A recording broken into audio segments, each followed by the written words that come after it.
Hi friends, எல்லாம் எப்படி இருக்கீங்க? எனக்குமே கொஞ்சம் பரவாயில்ல ஃப்ரெண்ட்ஸ். மருந்து வச்சுட்டே இருக்கேன், இன்னும் கொஞ்சம் சரியாகலை.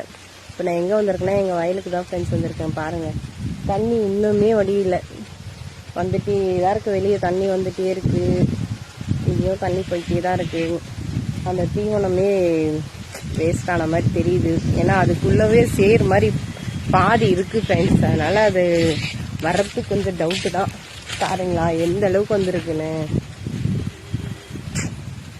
என்ன பண்ணுறது, கஷ்டப்பட்டு போட்டேன், 2 டைம் போட்டேன். இங்கே பாருங்கள், கிணறு ஃபுல்லாக இருக்குது பாருங்கள் தண்ணி. அப்புறம் இந்த தண்ணியும் வந்துகிட்டே இருக்குது. அப்புறம் தண்ணி வெளியே போகிறதுக்கு வழியே இல்லை ஃப்ரெண்ட்ஸ். எப்படி இருக்குது பாருங்கள் எங்கள் வயல், நல்லா இருக்கா?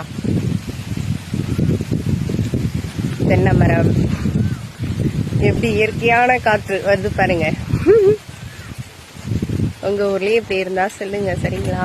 இங்கே பாருங்கள், எங்கள் வயல் சுற்றி வெறும் கரும்பு தான் ஃப்ரெண்ட்ஸ். இந்த ஊரில் அதிகம் கரும்பு, நெல் இப்படி தான் அதிகமாக போடுவாங்க. இதை சுற்றி வெறும் கரும்பு தான் இருக்குது அதிகமாக. உங்கள் ஊர்லேயே என்னென்ன போடுவாங்கன்னு கமெண்ட் சொல்லுங்கள், சரிங்களா? ஓகே, பாய்.